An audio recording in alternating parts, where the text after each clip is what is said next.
Clive Bharat में British स्थापक के रूप में। द्वितीय कर्नाटक युद्ध के दौरान विपरीत परिस्थितियों में कर्नाटक में अंग्रेजों की पकड़ या नियंत्रण को मजबूत बनाने में क्लाइव की मजबूत भूमिका रही। 1757 में कलकत्ता पर नियंत्रण स्थापित करने में भी क्लाइव की महत्वपूर्ण भूमिका रही। प्लासी की लड़ाई से पूर्व क्लाइव के नेतृत्व में ही षड्यंत्र रचा गया था। प्लासी की लड़ाई में कंपनी का नेतृत्व एवं अंग्रेजों को सफलता मिली। प्लासी के पश्चात अप्रत्यक्ष नियंत्रण तथा संसाधनों का उपयोग भारतीय उत्पादों को खरीदने में साम्राज्य विस्तार में किया गया। तृतीय कर्नाटक युद्ध में बंगाल के संसाधनों को युद्ध की तरफ मोड़ने में क्लाइव की मजबूत भूमिका रही। बक्सर युद्ध के पश्चात मुगल शासक एवं अवध के नवाब से संधि क्लाइव के नेतृत्व में ही की गई। इससे अवध पर अप्रत्यक्ष नियंत्रण, मुगल बादशाह पर नियंत्रण तथा बंगाल में द्वैत शासन की शुरुआत हुई। आंग्ल मैसूर युद्ध। विजयनगर साम्राज्य के पतन के पश्चात मैसूर में वोडेयार वंश का शासन था।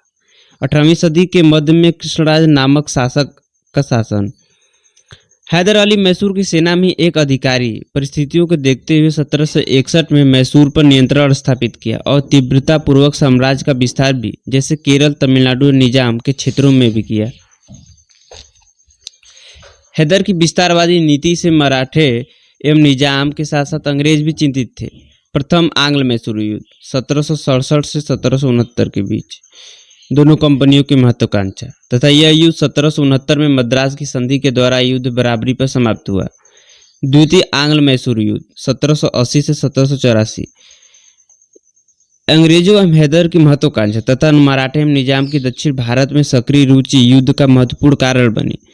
1782 में हैदर की मृत्यु के पश्चात टीपू सुल्तान ने युद्ध का नेतृत्व किया और 1784 में मैंगलोर की संधि के द्वारा युद्ध बराबरी पर समाप्त हुआ।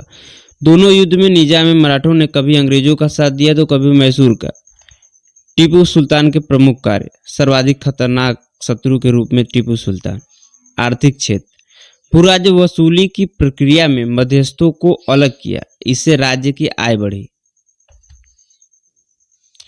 व्यापार को बढ़ाने के लिए एक वाणिज्यिक बोर्ड का गठन किया और कई राष्ट्रों में व्यापारिक प्रतिनिधियों को भेजा, जैसे अरब देशों में, फ्रांस, चीन।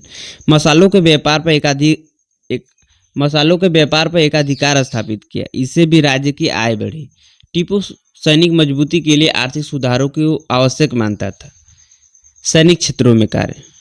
फ्रांसीसियों की मदद से सेना का आधुनिकीकरण किया और टीपू की सेना अंत तक वफादार बनी रही। नौसेना बोर्ड का गठन तथा नौसैनिक क्षमता को समझते हुए बड़ी संख्या में डाकयार्ड का निर्माण किया। ब्रिटिश विरोधी राष्ट्रों के साथ संपर्क बनाए रखना, जैसे तुर्की, फ्रांस, अफगानिस्तान इत्यादि। 1790 के दशक में अंग्रेजों के विरुद्ध नेपोलियन से भी संपर्क स्थापित करने का प्रयास किया। आधुनिक विचारों का प्रभाव एवं अंतर्राष्ट्रीय परिस्थितियों की समझ। फ्रांसीसी क्रांति से संबंधित घटनाओं और विचारों की समझ टीपू सुल्तान को, जैसे फ्रांस के जैकोबिन पार्टी की सदस्यता ग्रहण की तथा श्रीरंगपट्टनम में स्वतंत्रता के याद में वृक्ष लगाया। आधुनिक विचारों और अंतर्राष्ट्रीय परिस्थितियों की समझ रखने वाला कोई भी भारतीय शासक भारत में अंग्रेजों के साम्राज्यवादी मंसूबे में बाधक हो सकता था। यही कारण है कि अंग्रेजों ने टीपू सुल्तान को सर्वाधिक खतरनाक शत्रु माना और तृतीय एवं चतुर्थ युद्ध में टीपू को पराजित किया।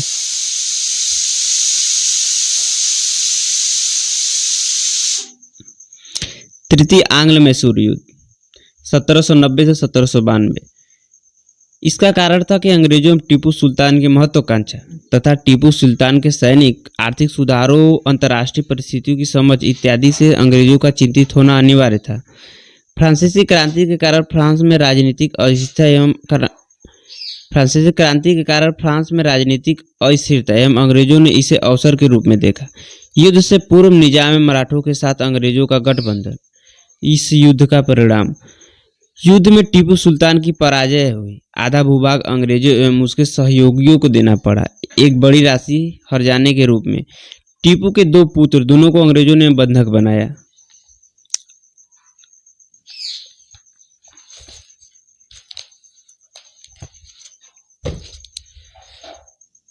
सत्रह में श्रीरंगपट्टनम की संधि के द्वारा यह युद्ध समाप्त हुआ। मैंने अपने मित्रों को शक्तिशाली बनाए बिना शत्रु को कमजोर कर दिया, कॉर्नवालिस ने यह बात कही। चतुर्थ आंग्ल मैसूर युद्ध 1799 में टीपू सुल्तान की पराजय तथा मृत्यु।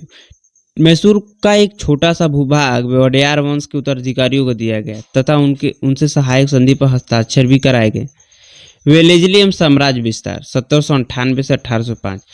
वेलेजली जब गवर्नर जनरल के रूप में भारत आया तब उत्तर एवं पूर्वी भारत में कंपनी एक मजबूत शक्ति के रूप में स्थापित हो चुकी थी तथा दक्षिण भारत में भी कंपनी एक मजबूत राजनीतिक शक्ति थी, जिससे कर्नाटक पर अप्रत्यक्ष प्रभाव तथा तृतीय मैसूर युद्ध में टीपू की पराजय।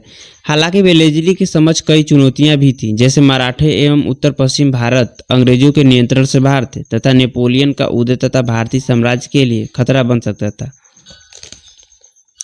इसी पृष्ठभूमि में वेलेजली ने आक्रामक नीति अपनाई और भारत में द्वितीय सर्वाधिक विस्तार वेलेजली के कार्यकाल में हुआ। वेलेजली के कार्य साम्राज्य विस्तार से संबंधित। युद्धों के दौरान 1799 में मैसूर की पराजय और मैसूर का भारतीय साम्राज्य में विलय।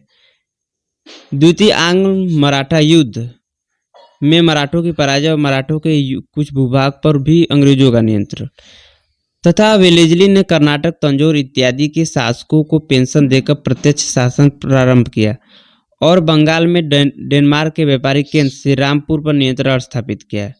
डेनमार्क एवं नेपोलियन के अच्छे संबंध थे तथा गोवा में पुर्तगालियों से बातचीत कर अंग्रेजों ने अपनी सेना तैनात की। फ्रांसीसी के विरुद्ध मॉरिशस पर आक्रमण की योजना बनाई तथा नेपोलियन के विरुद्ध लड़ने के लिए भारत से एक सेना को मिस्र भेजा। इतना ही नहीं, सहायक संधि को आधार बनाते हुए बड़ी संख्या में भारतीय राज्यों को सुरक्षा के दृष्टिकोण से अंग्रेजों पर निर्भर बनाया, जैसे हैदराबाद 1798, मैसूर को 1799 में, तंजौर को 1799 में, अवध को 1801 में, पेशवा को 1802 में।